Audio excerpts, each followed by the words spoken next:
Alright guys, we're trying something different today. Found a nice little spot. The lighting's a bit harsh, it's like 12 o'clock, so yeah, got that direct lighting, so I just kind of found a nice spot here in the shade and kind of getting eaten alive by mosquitoes, but that's alright, as long as the shot looks good. Today we're going over my 1-year review on the Canon R6. Before I begin, I should explain what kind of shooter I am. I mostly shoot YouTube videos, I'm doing a bit of documentary work, and a bit of client work shooting for social media and stuff like that.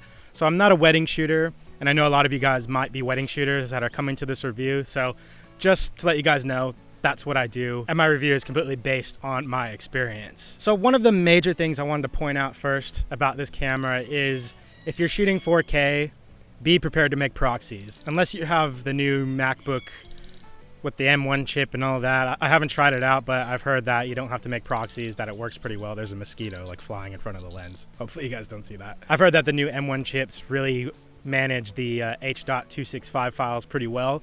So if you have one of those new computers, then you might not have problems with any proxies or transcoding or anything like that. But I use a MacBook Air 2017, so yeah, proxies are a must. It's about time for me to upgrade, but we'll get there when we get there. The video quality of the R6 is phenomenal. I've seen comparisons between like the R6 and the R5 and the upcoming R3, and the R6 footage almost looks a little bit more desaturated, but I find in my color grading process for it to actually look really good. Sometimes I'm not a big fan of the oversaturated look. It still has those nice Canon colors, it just looks a bit desaturated. But the 4K quality, which is downsampled from 5K, looks incredible. I've never had any problems with quality on this camera. Even the 1080p looks amazing. So if you are just a 1080p shooter, this is still a phenomenal looking 1080p. If anyone says the quality on this camera is bad, then they're smoking crack. I don't know. They've recently released a firmware update for the R6, which is C-Log 3 and dual card recording. I'm sure there was a couple other little things in there, but those were the two major things. And that really brought this camera to the next level for me. C-Log 3 is absolutely phenomenal. I love it. I love the way it looks. Dual card recording, I haven't actually tried that out yet. That would have come in useful recently when I was shooting an interview for the doc that I'm shooting right now, because I accidentally formatted one of the cards for some of the shots, and yeah, would have been great to have that backup. So I might start using that, but I don't have much experience doing the dual card recording, so yeah. But they added it, so that's cool. The photos out of this thing looks absolutely phenomenal. Yeah, it shoots 20 megapixels, but for me, that's more than enough. Yeah, you don't get as much cropping room with something like the R5 with 45 megapixels or the R with 30 megapixels.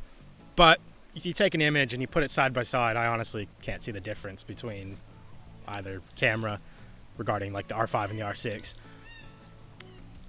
If you want to crop in, then maybe you'd want to go for something like the R5. Get those extra megapixels, but if you're not huge into cropping in, this camera is going to do just fine. There was a lot of controversy around the 20 megapixels, but it looks great. I've got a magpie walking at me right now. I think it's swooping season, so if a bird comes in and starts pecking my face, then yeah, you'll know why. So throughout this year, I've put this camera through the ringer. I've recorded almost every day.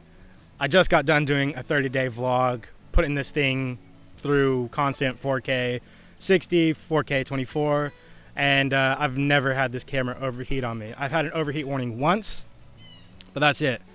Now, if you're shooting weddings and you're shooting long-form content, then you might potentially run into some overheating issues.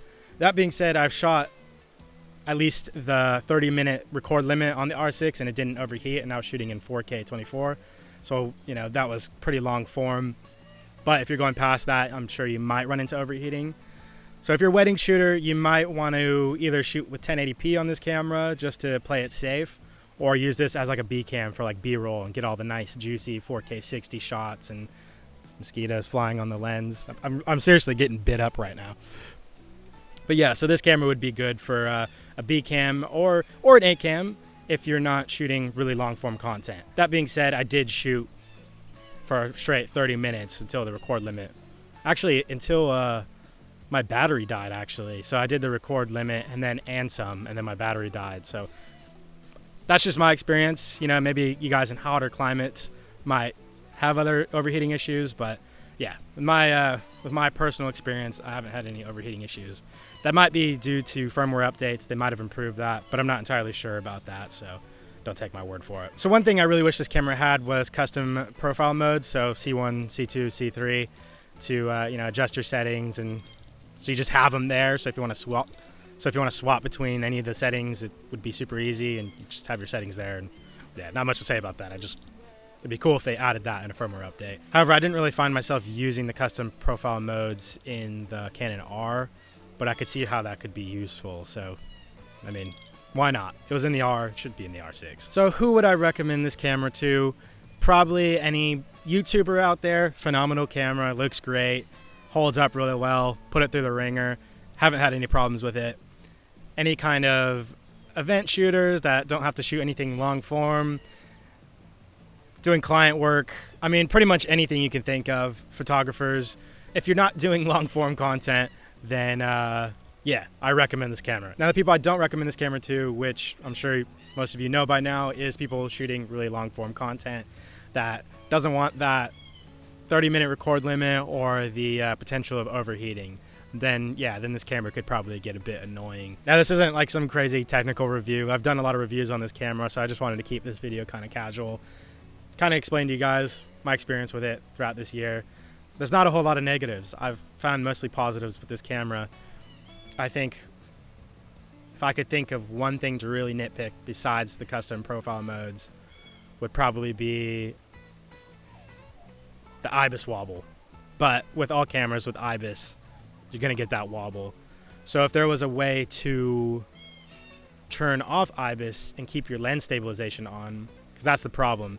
You can't turn IBIS off unless you turn your lens stabilization off. And that kind of sucks. So if you want to turn your IBIS off and have lens stabilization, so you have a bit of stabilization, that'd be great. I've talked about this in previous videos where maybe they can have a kind of like a mode where the electronic stabilization has like normal stabilization and enhanced. Maybe you could have an enhanced IBIS, so how it is now, and then maybe an IBIS that's dialed down a bit, and then this magpie is getting really close to me right now. I don't know if you can hear it. And then maybe a way to turn the IBIS off and keep your lens stabilization on. So yeah, I think that would be my biggest nitpick with this camera, is probably the IBIS wobble. But I vlog with lens stabilization off and the IBIS off, and you don't really see that many micro jitters. It might be because the lens and the camera are heavy, so it makes it not so jittery. But yeah, you can turn on the electronic stabilization and have the IBIS off with the lens stabilization off, but I found that it didn't really make a difference. Plus it crops in, and I don't want it to crop in, so I just have all stabilization off when I vlog, and that's about it. So yeah, I think that's gonna wrap up my R6 1-year review. I know, pretty casual, nothing technical. That's just kind of how I wanted to keep it. I mean, I'm literally sitting by a pond with mosquitoes and birds attacking me. If you enjoyed this video, if you got anything out of it, consider liking and consider hitting that subscribe button. Really helps me out. I really love doing this, making videos, and I want to continue doing this for, well, until I die, until I turn into an old man and can't wipe my own butt and stuff. Yeah, that kind of thing. I want to be here for a while. Once again, thank you guys, and I'll see you guys in my next video. Peace, everybody.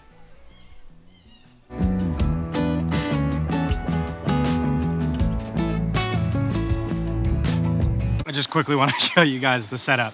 So I had my backpack down here with my computer sitting on it, my microphone plugged into it. Then, this is my tripod right now, because well,